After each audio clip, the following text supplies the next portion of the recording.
Hey everybody, welcome back. This was the last batch of painted parts to come back. Looking pretty shiny. This one's going to be more slideshow-ish. I got busy, didn't shoot a whole lot of video, so here we go. So I drove around the corner, up the street and down the highway, showing off to everybody that I've seen. These are the details.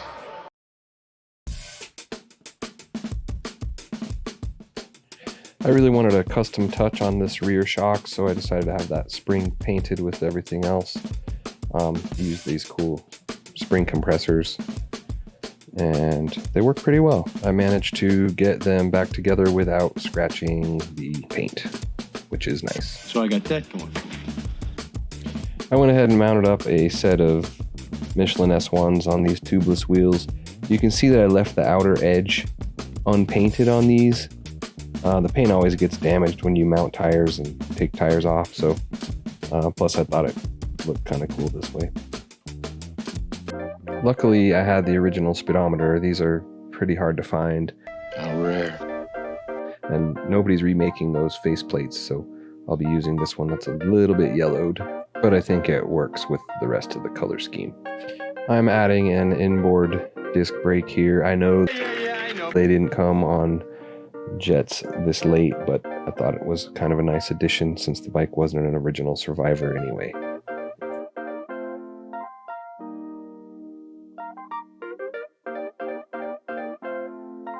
Check under the hood. Here's the engine completed more or less and ready to be put in to the frame. It's an RT225 with a 28mm Delorto, the Xbox exhaust, Casa ignition. Pretty straightforward. Should go pretty well. She's a streamlined, sleek looking, smooth running, fast moving, breathtaking. There's probably a lot of debate on this. How'd your debate go? I like to do it this way. I get my sort of sub-systems built, front end, handlebar, fork, engine. Then I get my center stand on the frame, plug in my fork and handlebar, plug in my engine.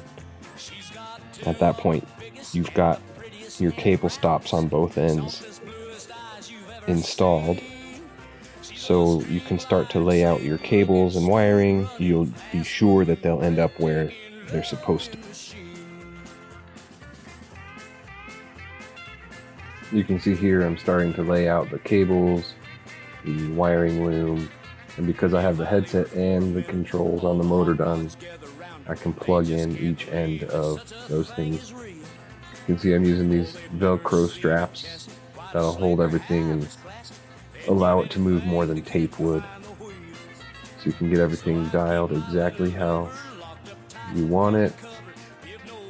Internals and bodywork going on next. Thanks for watching. Taking Lovin Machine. She ain't too fast in a takeoff, but she's a winner in the long run, and she's swell on the heels when she accelerates. If she shimmies just a little at high speed, well, who's complaining?